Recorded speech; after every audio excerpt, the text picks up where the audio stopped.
ಎಲ್ಲ ಮತದಾರರಿಗೆ ನಮಸ್ತೆ. ನನ್ನ ಸೌಜನ್ಯ ತಂಗಿ. ಅತ್ಯಾಚಾರ ಆಗಿ ಕೊಲೆಯಾಗಿ 12 ವರ್ಷ ಆದರೂ ನನ್ನ ಅಕ್ಕನಿಗೆ ಇನ್ನೂ ನ್ಯಾಯ ಸಿಕ್ಕಿಲ್ಲ. ಎರಡೂ ಪಕ್ಷ ಕೂಡ ಈ ಕೇಸ್ ವಿಚಾರದಲ್ಲಿ ಆಟಾಡ್ತಾ ಇದೆ. ಒಂದು ಕಾಂಗ್ರೆಸ್ ಪಕ್ಷ.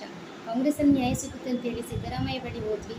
ಅಲ್ಲಿ ಪರಮೇಶ್ವರ್ ಅವರು ಸೌಜನ್ಯ ಕೇಸ್ ಮುಗಿದ ಅಧ್ಯಾಯ ಅಂತ ಹೇಳಿದರು. ಅಲ್ಲಂತೂ ಆ ಪಕ್ಷದ ಮೇಲೆ ಭರವಸೆನೂ ಹೊರಟು ಹೋಯಿತು. ಎರಡನೇ ಪಕ್ಷ, ನಾವು ಬೆಂಬಲಿತವಾಗಿ ನಿಂತಹ ಪಕ್ಷ BJP.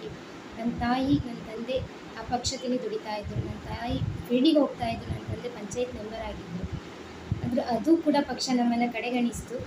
ಮತ್ತು ಎರಡೂ ಪಕ್ಷದ ಮೇಲೆ ನಂಬಿಕೆ ಅಂತೂ ಹೊರಟೇ ಹೋಯ್ತು. ಈ ವಿಚಾರದಲ್ಲಿ ನಮ್ಮ ಮನಸ್ಸಿಗೆ, ನಮ್ಮ ಕಣ್ಣೀರಿಗೆ ಕರಗದಂಥ ಪಕ್ಷಗಳು ಆ ಕಾಮಂದರ ಹಣಕ್ಕೆ ಕರಗಿ ಹೋಯಿತು. ಅದಕ್ಕೋಸ್ಕರ ನಾವು ಕೊನೆಯ ಅಸ್ತ್ರ ನಮಗೆ ನೋಟ ಅಸ್ತ್ರ ಆಗೋಯಿತು. ಸುಪ್ರೀಂ ಕೋರ್ಟ್ ಕೊಟ್ಟಿರುವಂತಹ ಅವಕಾಶ ದಯವಿಟ್ಟು ಯಾರೂ ಮಿಸ್ ಮಾಡ್ಕೋಬೇಡಿ. ಯಾಕಂದರೆ ಧರ್ಮಸ್ಥಳದಲ್ಲಿ ಒಂದು ಹೆಣ್ಣು ಮಗು ಅಲ್ಲ, ಅಲ್ಲಿ ಎಷ್ಟೋ ಕೊಲೆ ಅತ್ಯಾಚಾರ ನಡೆದಿದೆ.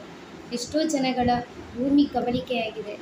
ಎಷ್ಟೋ ಜನ ಮಂಜುನಾಥ ಸ್ವಾಮಿ ದರ್ಶನಕ್ಕೆ ಬಂದಂತಹ ಎಷ್ಟೋ ಜನ ಭಕ್ತಾದಿಗಳ ಮಾನ ಪ್ರಾಣ ಕಳ್ಕೊಂಡಿದ್ದಾರೆ. ಎಷ್ಟೋ ಜನ ಕಣ್ಣೀರು ಹಾಕ್ತಾ ಇದ್ದಾರೆ. ನಿಮ್ಮ ಒಂದೊಂದು ಮತ ಕೂಡ ಆ ಕಣ್ಣೀರಿಗೆ ನ್ಯಾಯ ಸಿಗುತ್ತೆ. ದಯವಿಟ್ಟು ಹೇಳ್ತಾ ಇದ್ದೀನಿ, ಈ ಮತಕ್ಕೆ ಹೆಚ್ಚಾಗಿ ಬೆಂಬಲ ಕೊಡಿ. ಹೆಚ್ಚಾಗಿ ನೋಟಕ್ಕೆ ಮತ ನೀಡಿ. ನಿಮ್ಮ ಒಂದೊಂದು ನೋಟ ಕೂಡ ಇಲ್ಲಿ ಕೌಂಟ್ ಆಗ್ತಾ ಹೋಗುತ್ತೆ. ದಕ್ಷಿಣ ಕನ್ನಡದಲ್ಲಿ ಏನು ತೊಂದರೆ ಆಗಿದೆ ಅಂತೇಳಿ ಆ ಸುಪ್ರೀಂ ಕೋರ್ಟೇ ಬರುತ್ತೆ. ಆವಾಗ ನಮಗೆ ಪ್ರಧಾನಿ ಮೋದಿ ಬಳಿ ತನ್ನ ನೋವುಗಳನ್ನು ಹಂಚಿಕೊಳ್ಳುತ್ತೆ. ಯಾಕಂದರೆ ಧರ್ಮಸ್ಥಳದ ವಿರುದ್ಧವಾಗಿ ನಿಂತು ಜೀವಂತವಾಗಿರೋ ಕುಟುಂಬ ಅಂದರೆ ಅದು ನಮ್ಮದು ಮಾತ್ರ. ಯಾಕಂದರೆ ಅವರ ವಿರುದ್ಧವಾಗಿ ಯಾವ ಕುಟುಂಬ ಕೂಡ ವಿರುದ್ಧವಾಗಿ ನಿಂತಿಲ್ಲ.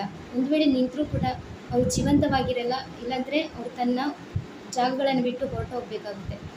ಅದಕ್ಕೋಸ್ಕರ ಹೇಳ್ತಾ ಇದ್ದೀವಿ, ಇವರ ಅಂತ್ಯ ಆಗಬೇಕಾದ್ರೆ ನಿಮ್ಮ ಒಂದು ಮತದಿಂದ ಮಾತ್ರ ಸಾಧ್ಯ. ಇವರ ಅಟ್ಟಹಾಸ ಕೊನೆ ಮಾಡಲೇಬೇಕು ಅಂತ ಹೇಳಿ ನಾವು ಇಷ್ಟು ವರ್ಷ ತನಕ ಹೋರಾಟ ಮಾಡ್ತಾ ಇದ್ದೀವಿ. ಅಲ್ಲಿ ಎಷ್ಟೋ ಹೆಣ್ಮಕ್ಳ ಕೂಗು, ಕಣ್ಣೀರಿನ ನೋವು ಅಲ್ಲಿ ಇದೆ. ದಯಮಾಡಿ ಹೇಳ್ತಾ ಇದ್ದೀನಿ, ಆ ಪುಣ್ಯ ಕ್ಷೇತ್ರವನ್ನು ಅಧರ್ಮ ನಡೀತಾ ಇದೆ. ಆ ಕ್ಷೇತ್ರದಲ್ಲಿ ದಯವಿಟ್ಟು ಧರ್ಮ ಸ್ಥಾಪನೆಗೋಸ್ಕರ ಆದರೂ ಈ ನಿಮ್ಮ ನೋಟ ಮತ ನೀಡಿ. ದಯವಿಟ್ಟು ಎಲ್ಲ ಸಹಕರಿಸಿ ನೋಟಕ್ಕೆ ಮತ ನೀಡಿ. ಅತ್ಯಂತ ಹೆಚ್ಚಾಗಿ ನೋಟಕ್ಕೆ ಗೆಲ್ಲಿಸಿ ಅಂತ ಹೇಳ್ತಾ ಇದ್ದೀನಿ. ಧನ್ಯವಾದ.